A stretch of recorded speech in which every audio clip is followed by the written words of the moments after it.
Welcome to Voices with Vervaeke. I'm joined with Daniel Greig. He's one of my former students and a current colleague. We are working on a book together, and Daniel is here to talk to us today about some work he's doing in terms of an artist collective and an alternative reality. And although that sounds a little bit off topic, it's actually centrally on topic, because Daniel's main goal in all of this is to create a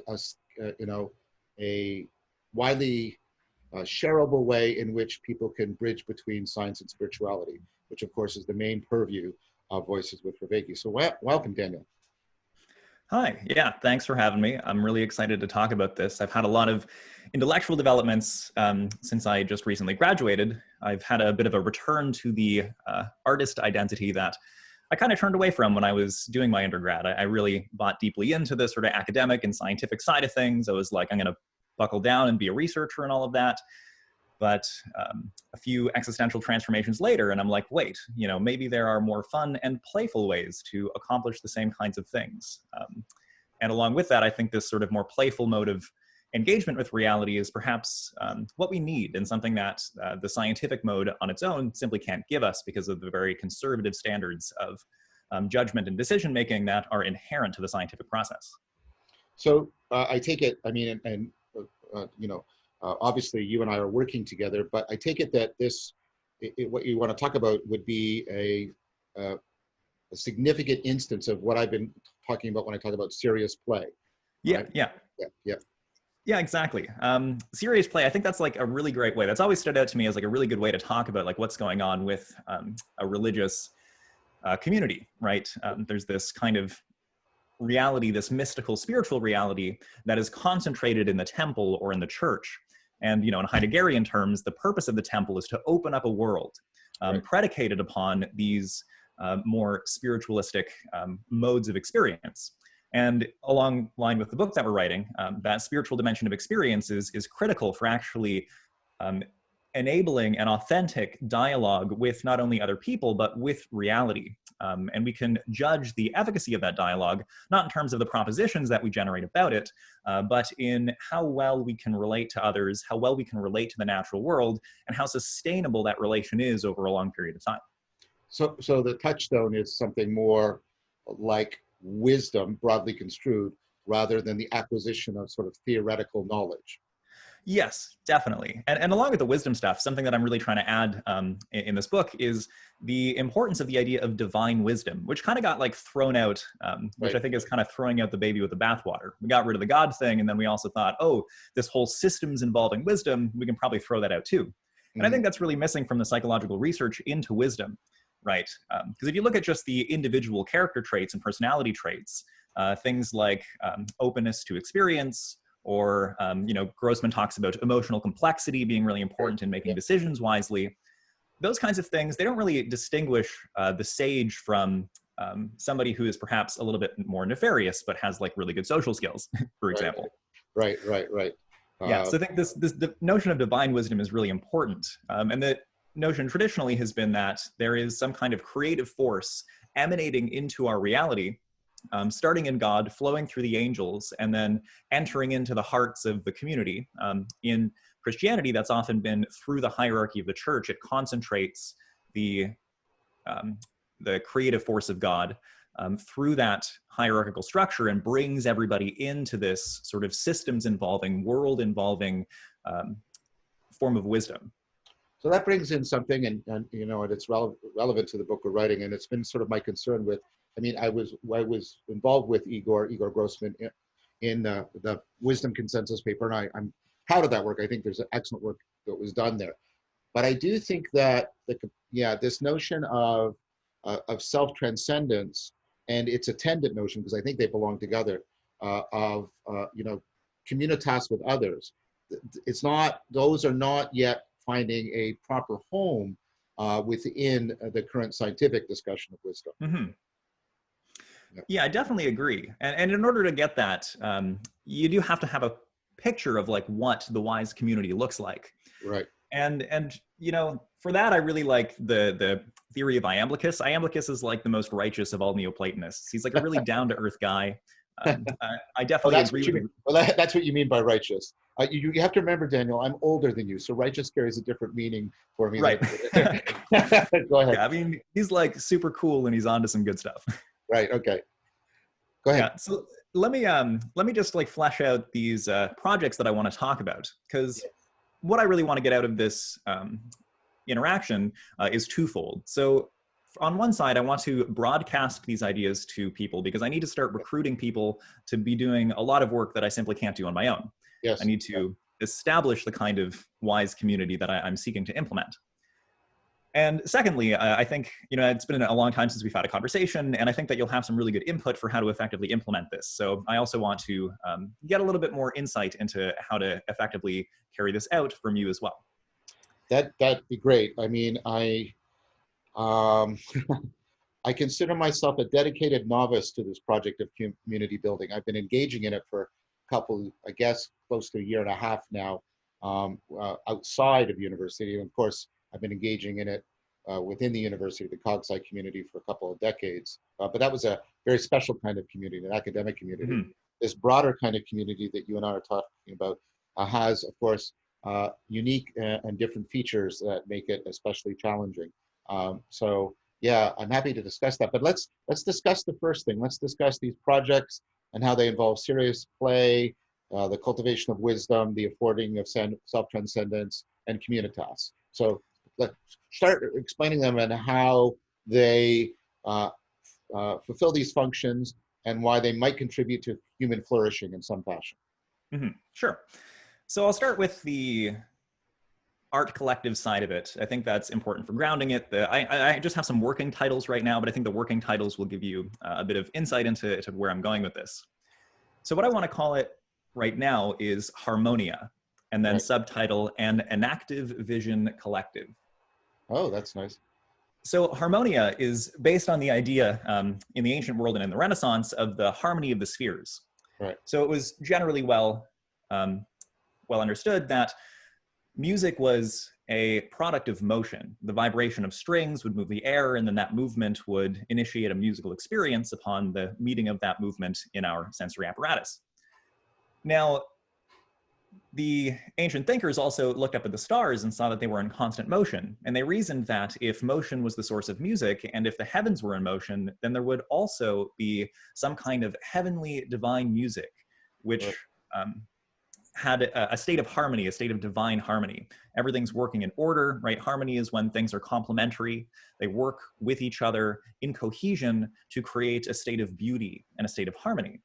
Right. And if you look at the function of the mystical experience, according to like Plotinus and Iamblichus and these other Neoplatonists, what is happening is a harmonization of the soul. All of the parts of the soul are coming to operate in a harmonious unity. Right. And as a part of that harmonious unity, you get the powers of agency, and you also get the power of God's divine providence. You get to participate in the creative force of God. Right. So that's something that I think is really important. I think it's, you could say, something more of a metaphorical lens, but I think that that metaphor enables a really profound relationship with reality. If you understand the universe as music and harmony compared to mechanism and logic, you get very different relationships out of reality. Mm-hmm. So part of this art collective and the projects that I'm going to be running with it are meant to educate people into a universe which is predicated on the metaphors of music, harmony, and the living being, compared to the more recent worldview in which we've been situated in, the one dominated by technology and logic and formal systems, all of those kinds of things. Mm-hmm. Mm-hmm. So the enactive vision part of it refers, of course, to enactive cognitive science. The idea that an organism has the kind of conscious experience that it does because of how it learns to negotiate its embodied relationships with the world. Right. By Right. Well acting in the world, it carves out its conscious experience. Right. Right. And so I think that we've also been missing out on an important kind of knowledge, right? This kind of participatory knowledge. Yep. That you like to talk about so much. Yep. And so the enactive vision, I think, is something like this participatory kind of knowledge, that being in a transformative space with art and play and metaphor it will enable people not to necessarily grasp propositions, but to experience the embodied vision of what it's like to inhabit a particular kind of world Yeah. in order to take that world out into the world beyond, which is, you know, exactly how you've described religious practices in the past. Right. So it sounds like, and that would make sense to me. It sounds like this is making use of the arguments I've sort of drawn from L.A. Paul and Agnes Callard about, you know, the aspirational project, the kind of knowing that it involves a transformation of your existential modes, a transformation of your participatory knowing. So it's not that you come to possess or have new propositions, you come to be a different kind of agent in a different kind of arena. Is that a fair way of putting it? Yeah, yeah, absolutely. Radical arena transformation is precisely the kind of thing I'm going for. So it would be also therefore radical agency transformation too, wouldn't it? Yes, yes. Yeah. Okay. And so that would also be, so I mean, this sounds like uh, a way of really doing a couple of things, deepening the sense of the being mode and the developmental aspiration therein. But it also affords people playing in this alternative reality, if I'll put it that way, or augmented. I sometimes call it the trans world, where I'm using a Tolkien's notion of fantasy not as an escapist other world, but as a different way of returning and seeing this world, or something like that. But the idea of serious play is that it allows you to get a participatory and perspectival taste of that other world without having gone over into a full-blown sort of abandonment of everything that you have here. Is that the idea? Yeah, yeah, absolutely. And I'll clarify exactly the project that is going to carry this out in a moment. But I also wanted to mention this thing about the transformative experience paradox, right? Which I'm sure people who listen to this are very familiar with, the problem that, wow, how do I become that other person that I am not? Because my preferences are not even those person's preferences. I don't even know how to relate to that future character. Right, exactly. So that problem has been solved in the past by having a community of people who are sustaining a vision of life that you can then bind yourself to. Yes, yes. Right? The Buddhist community, the Christian community, those are places that you can go to find the answer to who that you should become actually is and what that looks like. So within our culture, we actually, I think, need to have some kind of space, some kind of situational arena that solves the problem of the transformative experience paradox for people. We have to have that answer available so that when people experience deep dissatisfaction and they feel that call to go on what might be called the enlightenment journey by diving into transformative states of consciousness, trying to become wise, trying to become satisfied, to overcome suffering, that's an impossible task, or at least a near impossible task to do on your own. And, you know, the Theravada Buddhists, they would claim, for example, that the only true Buddha is the one who initiates this kind of novel practice, this kind of novel way of life, which is a really tall order to expect of anybody. But I think it is like a wise thing to say, well, you know, we have people who can set this vision for life, and then we have a community of practice who binds themselves to this vision. It's like a distributed computation solution to the transformative experience problem. Yeah, well said. So I mean, one answer that I sometimes get when I talk about this with people is they say, well, we already have sort of a socially acceptable way in which people go and experience this kind of serious play to engage in this kind of transformation. It's called therapy, and people go and see therapists and how they undergo. So are you just proposing, I know you're not, so this is a bit of a softball question, but it's an invitation question. You're not just proposing some kind of art therapy. You're proposing something greater than that, right? Something far greater than that. Because therapy is highly individualistic, and all that it can do is bind you to the way that things are now. But the way that things are now are instrumental in everybody's suffering. The quote that's always stuck with me from like my early days as a psychedelic enthusiast is the quote by Krishnamurti, which goes, "It's no measure of health to be well adjusted to a profoundly sick society." Right, right. And I think therapy is great. And I think that psychedelic therapy is also an amazing and wonderful thing. But we have to look at transformative experience and the project of wisdom aspiration in a way that I think parallels how we can talk about drug policy, for example. Right. You can have there's a number of different strategies you can have. You can have a harm reduction strategy, for example, which seeks to simply remove the harms from drug use. Or you can have a benefit maximization strategy, which recognizes that things like psychedelics or other substances are radically profound and powerful, and then looks to integrate those kinds of things into our culture in a way that maximizes the benefits safely and rationally. And so I think that thing kind of goes also just for transformations of self and transformations of consciousness in general.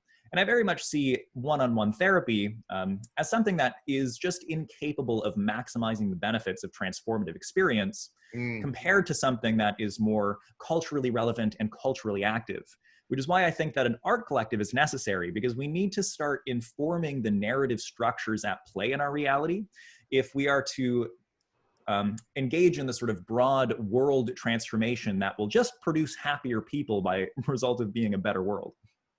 Okay, that was very well said, Daniel. That was very well said. You're being quite eloquent today, which is very enjoyable. Thank you. Thanks. Yeah, writing this book has been helping that clarity a lot. Well, I'm glad. I'm glad to hear that. I should mention, for those of you who are interested in the book, Daniel and I have done a previous video where we talk about the book. And so if you want to go and check that out, I'll put a link in this video to that previous video. So we won't just keep alluding to this book and you have no idea of what we're talking about. But now let's turn to the more specific, proposals that you have. So please. Okay, so here's what I think the religion that's not a religion requires. I think this is a necessary element. Right. So for a while I had been trying to plan this project, trying to conceive of it. And I'd been thinking in like very serious terms, like we have to have like a building and it has to like have meditation teachers and we have to like teach people philosophy and all of this stuff. But then I was talking to someone, I know you've been on their podcast, Tim from Voice Club. Oh, Tim Adelin, yeah. I was having a conversation with him and he was like questioning me about, well, is this kind of thing like very viable if we need social distancing measures? And just that was enough to like click in my head. I was like, holy crap, I could make this a game. I could make an online run alternate reality game that has occasional in-person activities, but it has resiliency against, perhaps a second wave of COVID or some other future issue that might emerge however long down the road, to run this as kind of a decentralized platform. And so as I got thinking about how I could run that, I came up with the idea for the Great Awakening. Right. Okay. And so the Great Awakening is the name of this game. I think it's very culturally apropos because that's the hashtag that you see always on this QAnon narrative stuff, right? This very interesting and intricate kind of psycho-spiritual warfare that people are engaged with, the deep state against everybody else. It's a bizarre thing. We can start talking about it. But I think that the way that people make meaning is already, as you say, it's like an agent-arena relationship thing going on. I think that we can articulate consciousness in general as a process of augmented reality game generation.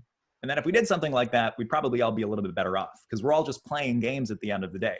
Right. How seriously we take those games depends on the parameters of the game. And the games that we make sense of determine our action. They determine our relationship to the world. So in the question of what is the best game that we can play, I thought that we probably need to really clearly get some alternative game out there that can interface with people's meaning-making powers and to draw them out of this descent into self-deception and foolishness and bind them to a cultural hyperobject that is in their better interest. Right. So can I ask a question? So yeah. This game is not meant to exclude people undertaking the task of training skills of mindfulness or rationality or anything like that. That's not because what you said might have been taken to convey that. No, actually, that stuff is a part of it. Right. So let me lay out what it's going to look like. Great. So basically, it's a live action role play secret society simulator. Right. Okay. A LARPs. Yeah. And so what happens is actually, let me start with the sort of cosmic narrative in which it's situated. Right. Okay. So there's a god. His name is And Then. He is the god of stories and time. Because that is his name is a play on the structure of stories. And then, and then, and then, and then. Right. And so this is one of the primordial old gods. So if we think back to like H.P. Lovecraft's cosmos, he has like the the outer ones who are like massive forces of chaos and incomprehensible cosmic power, and then is one of those. But because it's so fundamental to change into time, and then permeates everything, and so he's a force that can become personal and can address us as an individual. Right. Okay. And especially because human beings, we have such a profound capacity for storytelling and for story generation, and then is particularly close with us because we kind of maximize that latent power for creation within the and then structure of reality. Right. Right. Right. So, and then is very deeply concerned about the narrative structures that are at play in our reality. And building on Federico Campagna's Technic and Magic, I'm calling the deity that governs the current narrative structures Technic. Right. Right. So Technic, he likes production and he likes capital accumulation. He tries to reduce everything into a productive analytical series. Formal systems are the only things that are allowed to exist in that kind of reality system. Right. And the necessary end of that is our annihilation, the incorporation of everything into this flat ontology of serial production. Right. Right. Right. Right. So, and then is concerned because he doesn't want us to die. He's very fond of us because we can like give him greater and more interesting things to do. And so what he does is he sets up a secret society called the Academy for Existential Excellence. And his task is to I like that. incorporate people into a new way of being, a new kind of narrative structure that can then replace and topple the old one governed by Technic, which is leading to our demise. And so as a part of the the Academy for Existential Excellence, it'll be about a 3-month journey. And in the first month, you're doing mostly coursework and wisdom-based practices. So, meditation, we could do courses in logic. I'm getting Alex Jedovic, who just finished his PhD, to do a course on natural agency and the metaphor of the living being. Right, right. As like a better way to understand evolution and agency. So there'll be some good, rigorous cog-sci stuff in there, but it'll all be embedded within this playful narrative, which will also have some kind of semi-fictional content that'll be entertaining and educate you into the history and the story of this particular narrative. Right. And after that first month and a half, though, things start to get weird because the alternate reality that and then is trying to get us to move towards is starting to phase into our reality. The members of the Academy are called synthesists. I really like synthesizers as a metaphor for consciousness. Right. The synthesizer is like your basic dynamical system. It has like a space of all possible sound, and then with different oscillators and effects, you like change it so that it has a different kind of outcome. Right. So I think the individual consciousness is kind of like a synthesizer in that respect. We can like apply these warps and oscillations to it to like change the output. And so you learn the skills of synthesis, which is basically a skill of like magic and channeling. And the point of this educational system is to have a whole set of minds synthesizing new beings and new cultural entities into reality. And so as a part of that, once enough power has been built up by people doing these practices and congregating and maybe performing some ritualistic acts, et cetera, then it gets interesting because that alternate timeline that we're trying to coordinate ourselves with starts phasing into reality. So there's a number of immersive theater shows, which will allow people to go and visit and participate in this alternate reality that we could have been living in now if only we had done things differently a few hundred years ago, but that we can match ourselves up with down the road if only we engage in this process of synthesis effectively. Right.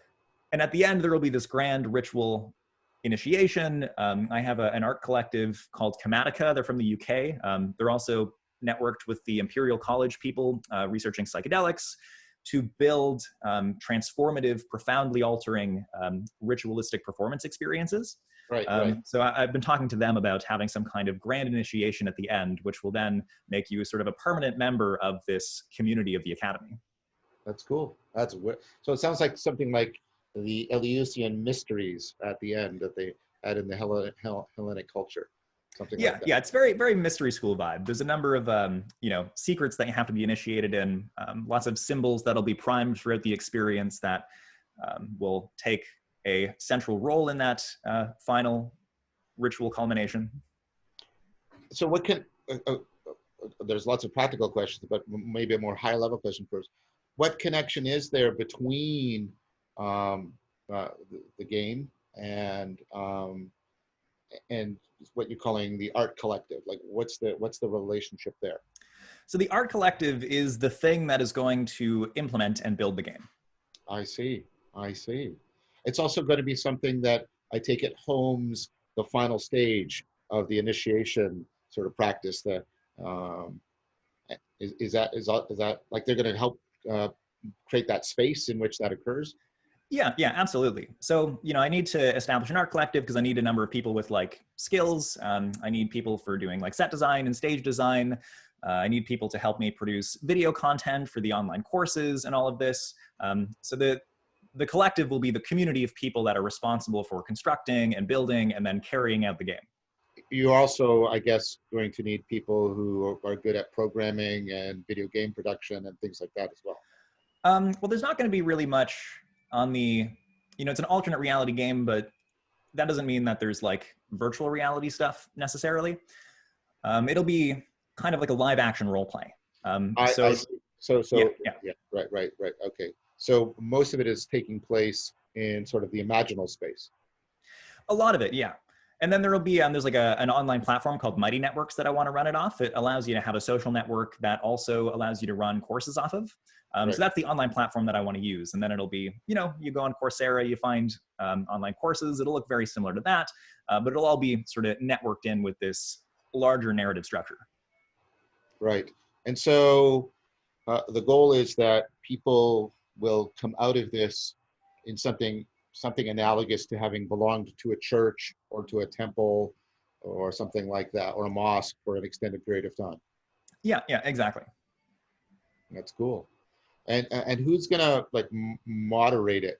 Because I can also imagine that this kind of game will attract attention from bad faith players who don't want it to succeed for various nefarious reasons, right? That is possible. There's a lot of logistical things that I need to work out. That is for sure. Right now, I'm very much in the phase of like idea generation and story generation. So I've been Right, focusing mostly on world building. right. For moderation, the particular theater shows that I've come up with, which I don't want to share because spoilers would kind of ruin the effect of the game. Right. I have ways of incorporating people who are like part of the game as sort of in situation moderators to kind of control moments like that. Right. So, like I said, so this is very much the live action, the LARPing, right?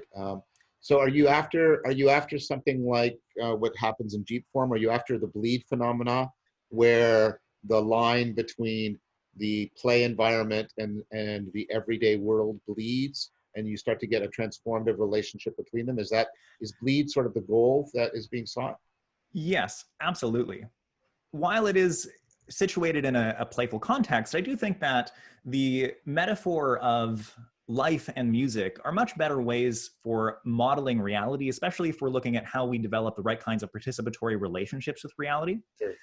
So I think that, not only are is this the optimal framework in terms of it promoting the best kind of relationship, I also think that it's like a lot more true than a strictly mechanistic view. Mhm. And so you can look at, like, for example, the work of Dennis Walsh and Lee Smolin, Roberto Unger. Yeah. There's numerous people coming out now trying to resurrect this idea that the cosmos is something more like an organism in how it evolves and changes, Yes. and how the Yes. process of creation carries out. Yeah. Yeah. So yeah, it's playful, but it's also like, I think that this kind of reality is like literally true, at least those fundamental propositions that it's grounded upon. So it's kind of a Whiteheadian version of Neoplatonism, then. I think you'll have to elaborate that reference for me. How Whitehead basically tried to bring back, an organic model, an organic metaphysics, but in a way that was very Neoplatonic. But he tried to do it in a way that would ultimately be consonant with two projects. One was what he called Religion in the Making, the title of one of his books, and the other project was and these two projects are supposed to be linked, getting us into a metaphysics that is also gives us a better way of interpreting and understanding our science, but interpreting and understanding it in a way that is consonant with the religion in the making. Right. That's very much his project. Yeah, yeah, that sounds just about right. That's interesting. I've been putting off reading Whitehead for a while. Maybe that's been a mistake. I wouldn't do not start with Process and Reality, which is one of the hardest books to read. Mm. You might want the book that might be the two books that would be relevant to your project might be I think Science and Education, maybe, or at least a really good book would probably be Religion in the Making. Oh yeah, yeah, that sounds about right. Excellent. I've also come across a recent thing sent by my friend Simon Cook. There was this guy in like the early 20th century who was a part of the sort of socialist movements in Russia. He was one of the ones who got sort of, you know, excommunicated and not taken seriously. But he had this project called God Building, and I was like amazed. It seemed like very much similar to like what you're trying to do, what I'm trying to do. And the idea was to like look at how religion was positive and to construct a religion that would best meet the needs of a society that Yes, could meet exactly. everybody's needs. Who is this theorist? His name is Lunacharsky. I'd like to know more about it. And so I'll thank Simon for passing that on. But yeah, I'd like to know if you could send me some links about it or what, or anything Simon sent you on it. I would appreciate that. Yeah, there's one good paper. There's unfortunately not a lot of his books still left out because he was kind of like forgotten about. I think maybe he was a bit too kind to religion for the Soviets to really Right. latch onto. So there's one paper and he's like, yeah, I just got like the first like really good translation. All of the other copies are like, you know, too brittle to be scanned. And so there's no actual direct copies of his book that can be read in like an English or other more Central European language. But that paper does a really good job of outlining the core principles. So I'll send that to you. Please, please. So basically what you're doing now, and you're giving an explanation and a justification for an appeal to try and get people to start forming the art collective that will generate the game. What's the name of the game again? The Great Awakening. The Great Awakening, right. Which by the way, was also the name of several religious revivals, both in England and the United States historically. Right, yeah. That has a precedence that way too. Mm-hmm. So how can people reach you, get involved, join? Like, what do you want? Like, what needs to happen next? Well, I'll leave my email. Also, my website has a contact form that you can contact me from there as well. I've got to do some building for like more of an online infrastructure to give and broadcast information about this. But for now, email or contacting me through the website is perfect. I mean, it strikes me that now is actually a very good time for many people since COVID has shifted schedules around a lot for a lot of Yeah. people. Yeah, it's been a blessing and a curse. You know, it's given me a lot of time to like work on a lot of music production, to work on this book, and to also kind of conceive this project. So it's been kind of nice, although I definitely am finding I'm yearning for that more collective kind of experience.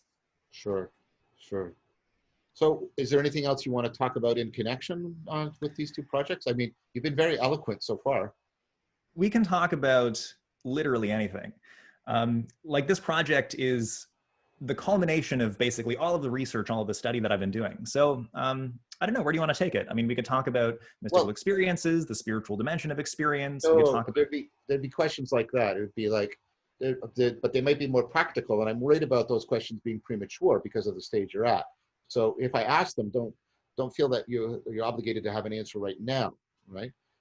So you know, my questions will what might be, well, what do you do when people have various mystical experiences, and because people have variation in that, how is that going to be integrated into what's happening to them? How are you going to help people distinguish between, you know, mystical experiences and perhaps psychotic experiences or other kinds of mental breakdown issues? There's that concern. You know, I would not want to be involved in creating yet another game that contributes to the virtual exodus from reality. right. Right. And so what would be the constraints in there that actually, so I mentioned Tolkien. Tolkien has the recovery theory where he distinguishes between good and bad fantasy in terms of recovery. Bad fantasy is escapist, right? Good fantasy is you go there, you go through something like an anthropological experience, you become enculturated in that other world so that when you return to this one, you see it in a new way. The point is to recover this world through the augmentation of the fantasy world. Hmm. And I take that what you're proposing is, of course, the second, not the escapist first, because we have Yeah. lots of escapist games. We have Hmm. lots of them, and they're proliferating, and they're actually being quite destructive of individual and collective lives. So my concern would be how to structure this so that it doesn't become escapist, instead how it affords recovery. So the framing of the game just inherently promotes that kind of return to the natural world, and this kind of recovery of not only meaning, but also of active agent-oriented participation, right? Because the whole premise is that the world around you is kind of messed up for a lot of reasons, and we can relate to the way in which it's messed up by articulating it as this kind of person, technic, who has this kind of power and force over the world. Right, right. And then the school, the academy, is put into direct opposition, collaboration, participation with that reality. So the whole point of the game is to grapple with things that are happening in the here and now. Right. Excellent. So that will be a strong thematic thing throughout all of the game, so that people Yeah. can.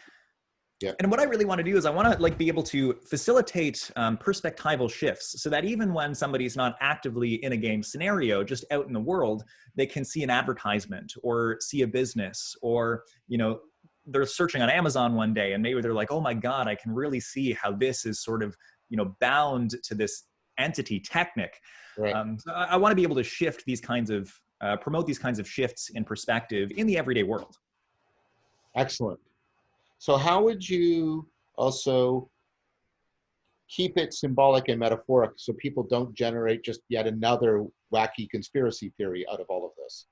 Yeah. So, I mean, the conspiratorial aspect is kind of great. Like, it's a little bit tongue in cheek, right? Because you're participating in a secret society, and right now in the cultural mind, there's a lot of talk about secret societies and how they're like manipulating reality, right? There's this narrative where Obama created the coronavirus as part of a democratic communist takeover. Yeah. Like, none of this really makes any like good rational sense, I mean, sure, maybe there are some nefarious things happening with the coronavirus, but like, I don't know, the whole narrative where it's webbed into this thing where America is the prime actor in all global affairs, and so therefore we need to vote for Donald Trump, that seems a little bit like the wrong kind of way to go, um, so what I really want this game to do is to be able to capture and interface with these tendencies that people have towards conspiratorial thinking to allow for a more healthy avenue and arena for expression. That's what I thought.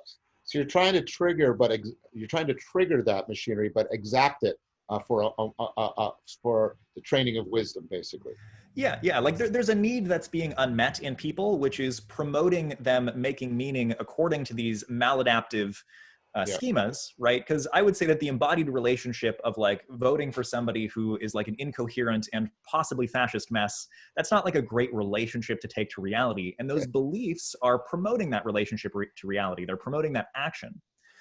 And if you look at how global affairs have been in the last like 50 years, we have been far removed from a world that is built on truth.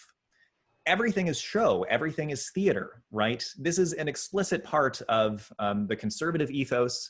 I remember, back when there was another wave of this worry about sort of fascism, especially in the United States, there was a lot of talk about the post-truth world and how what people perceive is a lot more important than what actually is the case. Right. And so a lot of political actors and a lot of news sources will attempt to broadcast information warped into this kind of narrative that promotes an action in their favor, as opposed to actually broadcasting and demonstrating the truth. This has also been very common in Russia. I was watching a documentary with my roommates just the other day, and I learned that one of Putin's right-hand guys is, he comes from absurdist theater. And so he has made the political arena an absurdist theater act, trying to constantly destabilize people's perceptions. And to do that, he stages protests. He uses like secret service money in Russia to fund entire opposition parties, different human rights movements that like harass the president and everything. And then after a while, he came out and was like, yeah, so this is what I'm doing. I've basically just been paying everybody to like, have these political conflicts. And now nobody knows what the hell to do, right? Right. And so there's and they don't know what to do because they don't know what's real. They don't know what to act on. They don't know what propositions, what beliefs to use as a way to inform their relationship to reality. And so that just allows the powers that be to push their agendas and to have minimal opposition in that fact. And while it's very clear to see that happening in Russia, I think it's also very clear to see that happening in the United States, which of course influences how we do things in Canada. Right, right. And so the idea again is the kind of the way a parable looks like it's making use of narrative, but then undermines it from within that narrative, you know, that narrative habit.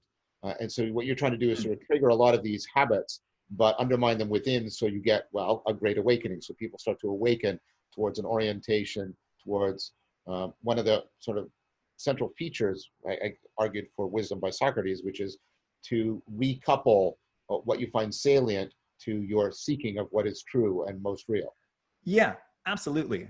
And I'm glad that you brought up Socrates here, because I've been thinking in terms of, so in the book that we're writing, one of the things that's really important is the distinction between different theories of knowledge, right? Yep. So we have the correspondence theory and the conformity theory.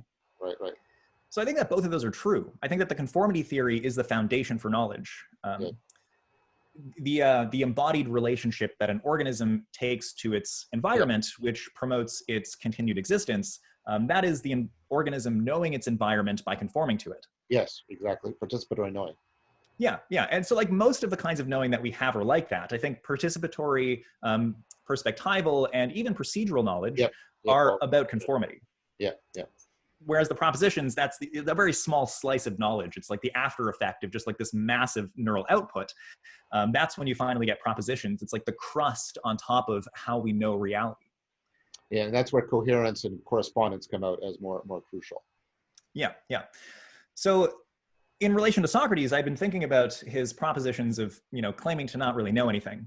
Right. And I was thinking, that makes a lot of sense if you think about that in terms of the embodied relationship. If you act as if you know nothing, I think that you're much more likely to have a pro-social and adaptive relationship with reality, one that allows you to change your frame in an ongoing way to pick up on the nuance of the present moment. Right. If you're too dogmatic about a proposition, that acts as a kind of Bayesian filter, which makes unlikely things that you don't expect. Right? If you think that this proposition is always true, it's going to impair how you're updating your beliefs, because maybe in one context it isn't. And I think that that's like actually a pretty good lesson for how to deal with the weird situation that we have now, where there's a lot of conspiratorial narratives, there's a lot of genuinely fake news, we don't really know what to do about it, there's a lot of propaganda out there. So as opposed to trying to orient ourselves towards knowing deeply what is propositionally true, I think that if we followed that Socratic method and acted as if we don't really know, but we're just trying to have the best kind of relationship with reality, knowing what to care about, right? The one thing that Socrates did claim to know. I think that's a pretty good lesson that could be taken up to mitigate some of the harms of the current narrative chaos that we're situated in. So the kind of play is not only serious play, it's Socratically serious play. Right. And you, of course, there is a huge element of playfulness within Socrates' performance within the dialogues. There's a lot of play in there. Well, that's interesting. I like that. It's a very interesting way of bringing it in. So what's sort of the? I mean, this is definitely a premature question, so I take it that you can answer it very vaguely and schematically, but what's sort of the timeline you see for this? I would love to be able to run the first rendition of this next spring, summer. Right. That's great. Wow, that's really cool. Yeah, it's going to be a lot of work, which is why I need to like, you know, get it out there that I need help and I need to like build a collective of people to help. Because like, I don't know, I've done a lot of organizing, but I tend to take on way too much work and try to do everything myself. And I was thinking about this project and I was like, there's no way that I could do anything remotely like that. Yeah, I agree. I also suffer from that besetting sin as well, that I take on way too much.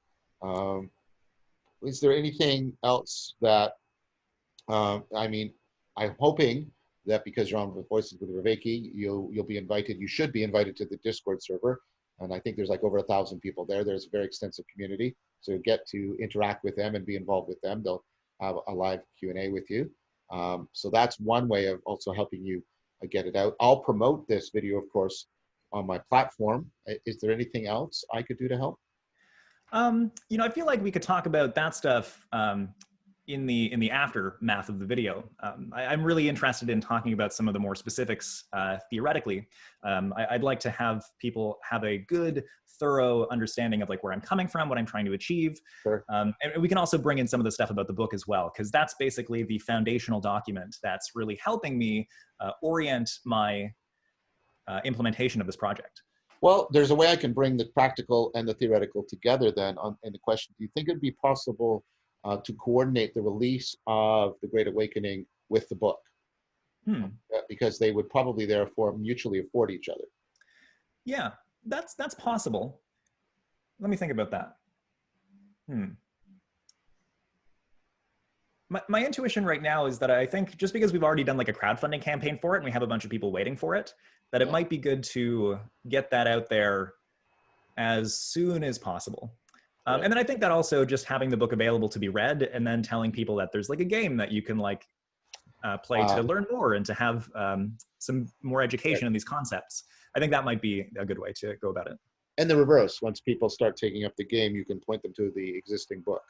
Yeah, what I've been wanting to do is to build an online course about the book because it's a little bit dense. But I was thinking that I could just have that course be a part of that game. Oh, that's cool. That's cool. So this game will take a long time to play. You said about 3 months. Yeah, at least that, yeah. How much per day would people be committing time? That's a good question. I'm thinking of something along the lines of like a part-time university course load. So maybe like 10 to 15 hours a week, something like that. So it's, you got to really set the time aside, but you know, the more you give, the more you get out of it. Of course, like any good game. So now up back to a more theoretical level. Tonight on Peter Lindbergh's Stoa, I'm going to be talking with James Carse, who wrote The Religious Case Against Belief, but more relevant right now, he wrote a book that I'm reading called Finite and Infinite Games, and he distinguishes between trying to play a finite game and trying to play an infinite game. The finite game, the goal of the finite game is to end the game so nobody can play it anymore by having somebody declared and entitled as the winner. Whereas the point of the infinite game is to figure out how to constantly, adjust and modify the rules so that the game can continue to be played over and over again. I'm very interested in this distinction because I see debate as a finite game, but I see dialogos as an infinite game, and trying to figure out, and therefore the way we do debate should not be the way in which we try to do dialogos. You can incorporate smaller finite games as moves within an infinite game, but they always have to be encompassed within the larger project of maintaining play, so that no one is seeking to be entitled. So obviously the finite game is much more in the telic mode, and the infinite game is much more paratelic, etc. So it sounds to me like one of the things you're trying to do also is to take people who are used to playing finite games, virtual games, and educate them in how to play an infinite game, which is the love of wisdom. Because we never become gods, we are always in the infinite game of trying to become more and more like the gods, to use a Socratic model. Yeah, that sounds exactly like what I'm trying to achieve. Within the Neoplatonic framework, theosis is one of the primary goals, becoming godlike. And so that's very much informing how I'm structuring this game. And it is very much an infinite game because there are certain perennial problems that spirituality is intended to solve. Our tendency towards self-deception, the tendency towards nihilism, all of those things. And so those things are never going to go away. So you have to have an ongoing game that can consistently interface with these to mitigate these perennial problems perennially. So it sounds like, therefore, people might play the game multiple times. Yeah. I want to be able to change it as it goes. So the game that I'm developing right now is very much tailored towards the needs of the current culture. But as the needs of the culture change, then there will be different scenarios that can meet those needs. Excellent. There's also like a permanent community that you get initiated into. So once you go through a round of the game, then you sort of graduate, you get like a degree in the game, and you're a part of that community, kind of similar to like a Freemason degree. And then you sort of unlock new capacities. So there'll be certain member-only events that you can go to.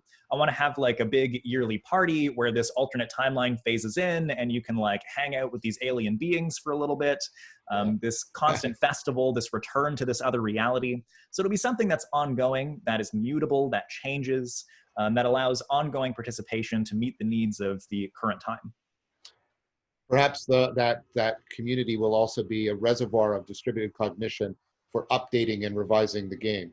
Yeah. What I want to do is I want to have that people who graduate the game, I want that to be the hiring pool. Ah, right. That's cool. That's very, very cool. Yeah. So if this grows large enough, which I hope it does, I'd like it to be like a very large and comprehensive media production thing as well. And I'd like to have members who have gone through the game be the primary people who get hired to work on projects.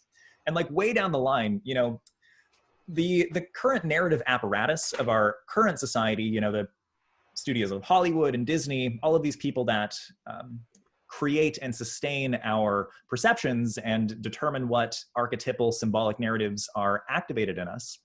These institutions are doing these things because they want our capital. And I think we would be foolish to think that the stories aren't influenced at the end of the day only by that which will maximize capital. And so I'd like to have a system of media production of you know, movies, comic books, something like a Marvel universe within this cosmic narrative that can be broadcast out to people. But then there's this central mystery school that if you want to learn certain core truths within this extended universe, you go and you participate in the game to like really get the full depth that's being hinted at in all of these narratives that are happening in this alternate timeline. So kind of like Neoplatonic Christianity then. Yeah, it's very much similar to that sort of sacramental, liturgical kind of lifestyle, which you see being reenacted by things like cosplay culture and the Marvel universe. Like people desperately want to live in these kinds of immersive universes. Yes, very much. Right. That's very good. That's very good. I'm wondering if there's a connection between playing finite games and seeking escape and playing infinite games and seeking recovery. That's something that's worth sort of reflecting on and trying to draw out. What comes to mind first when I think of that is something like Call of Duty or Modern Warfare, which is a finite game that you can infinitely play. It's something that is simple enough that you can have your attention be yoked to it for, you know, hours, days, years.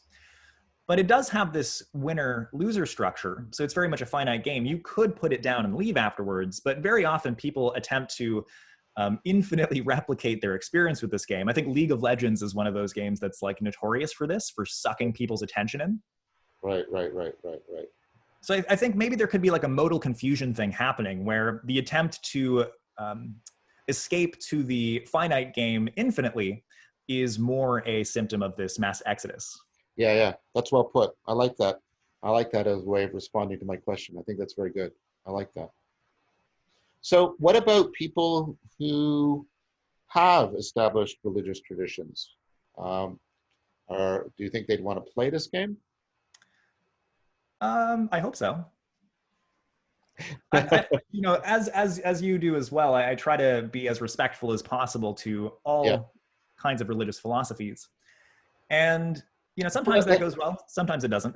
Well, let me tell you, there's a little bit more behind my question. I am influenced by Versluis's argument that Neoplatonism is sort of the grammar of the spirituality of the West, you know, of the mystical traditions within Christianity, within Islam, within Judaism.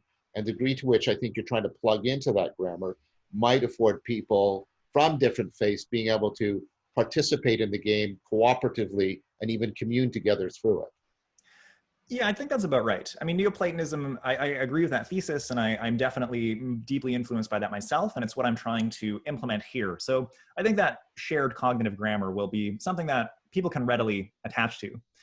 I also think the fact that I'm trying to reinitiate people into a world based on the ideas of life and music also is helpful in that project, because that is the world in which these older traditions are situated. So Right. that's much more amenable to a Christian world than is this mechanistic world. When we tried to fit God into that world, he died. Yes. Yes. So would part of the courses also be the more philosophically challenging project of taking, so, I mean, this is analogous to the argument I've made about psychotechnologies. You adopt them for certain reasons, and then they permeate, and then you end up being exapted. Your cognition gets exapted, and then your experience changes, and then you come up with a new metaphysics to try and make sense of that change, like the axial revolution or something like that. Right. Is there going to Yeah. be like you're going to be inducing all this in people, but there's still the very difficult project, which not everybody has to undertake. I acknowledge that right now. But some people will need to, and some people will want to undertake the project, the philosophical project of, okay, I have this, and then here is this mechanistic worldview that is still wrapped up in science and certain models. The philosophical project of trying to integrate and bridge between them seems like something that some people are going to want to pursue after playing the Great Awakening. That is something that I want to work on as well. So with these worldviews, I think that we would do well to recognize them as models as opposed to what reality actually is. I think that this search to need to know certainly what the stuff of being is kind of a confused search. We are, I think, always kind of at a remove from phenomena. We are always translating being into a way that makes sense to us. And by doing that, we are abstracting it. Right. So it's not that the cosmos is literally like an organism or that the cosmos is literally like the machine, but we can utilize different ways of relating to reality and understanding it to articulate it in those terms and then to act on it according to what those terms motivates us to do. Right, right. So what I really like is this object-oriented ontology framework, which is also built into this sort of Heideggerian view of nature and like the relationship to nature. And so within object-oriented ontology, it articulates all objects as similar to like the medieval view of like these inherent substances that are kind of beyond phenomena. There's this little kernel of ineffability in everything. There's Yes. always going to be something that we can't grasp. And so what we're tasked with doing is establishing a relationship with that which we simply cannot know literally. And so we have options. We have the model of life, or we have the model of mechanism. And these actually map fairly well onto right and left hemispheric processing, right? Yeah, So if you look at the work of Ian McGilchrist, Master and His Emissary, he goes on at length to talk about how the implicit, intuitive, affective processes that are more common to the right hemisphere promote a relationship to reality, which is more like a relationship between a lived being and another lived being. Yes, yes. And then with the left side, which has all of your language articulation functions, that is much more heavily involved in tool use and tool manipulation. So these two modes of life and lived relationship versus manipulation and mechanism map onto very basic neurocognitive parameters that we're never really going to get out of. So reality is always going to be something in between these two modes, and we have to be able to learn to oscillate between them flexibly and to learn when one provides the optimal relationship in this situation and when the other one does. Right, And right. so I think that educating people in the fact that how we understand reality is always about the participatory relationship with it, and that these explicit modes are tools that we can employ, I think that that will do wonders to facilitate this integration of these modes. And in line with McGilchrist, I do think that it's correct to say that because of the sorts of things that are being processed by these right hemispheric areas, that should be the master and the other should be the emissary. Mm-hmm. Yeah, you probably know, and some of the viewers will know, I had a really wonderful conversation with Ian on Rebel Wisdom. I hope to have another one in the future. Yeah, I think that's very well said. And I think of wisdom as what you're talking about. One of the things wisdom should function to do is optimize the relationship between the left and right hemispheric ways of constituting the agent-arena relationship. Mm-hmm. And and that's why I think insight is such an important phenomenon, because insight is a moment of reconfiguration where you get at least a momentary optimization between the right and the left hemispheres. And that's why I think insight is such a central feature of wisdom. So the game should be very insight provoking, I hope. Yeah, yeah, absolutely. Insight provoking, and also giving people the explicit tools to make sense of the insights that are being evoked. Exactly, exactly. Always. You need both. Okay, well, that's about our time. Is there anything you'd like to say? Something? I think, uh, Daniel, this was you were extremely like just bang on today. It was very eloquent, very rich, very flowing, and highly enjoyable. But I'd like to give you sort of the last word. Mm-hmm. Yeah, let me see. Geez, I feel like I can tell that I was very flowy today because like it feels like it's been like 10 minutes, you know? Let me see. Oh God, what's the last thing that I want to leave people with?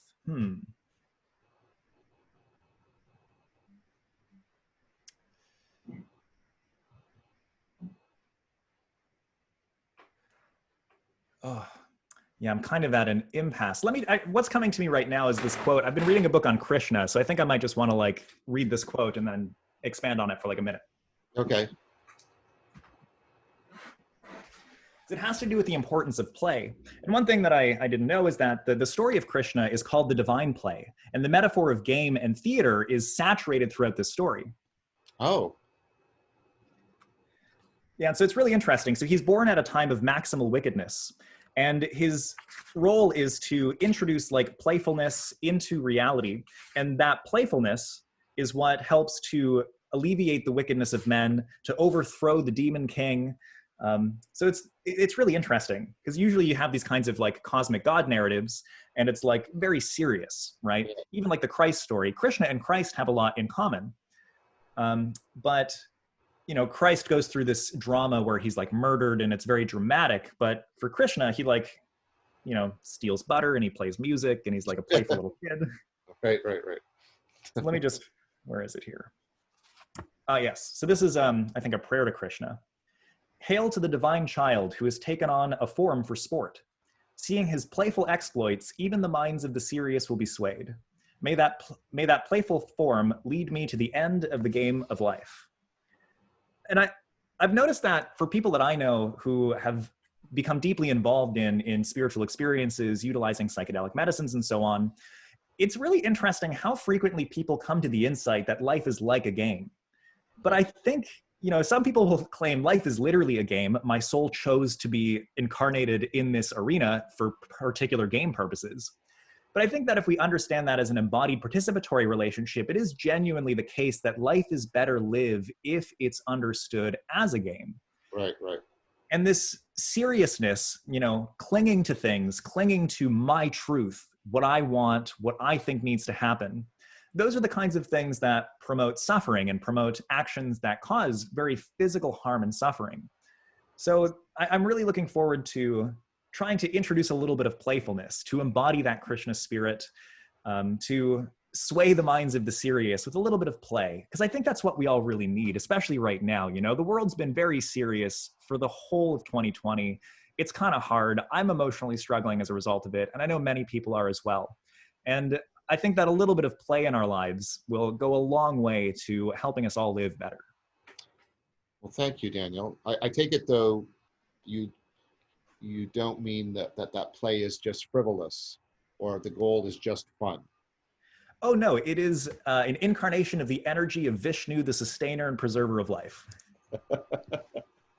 Okay, that sounds like an excellent place to end it. So thank you very, very much. It's been wonderful. Thank you, Daniel. And thank you.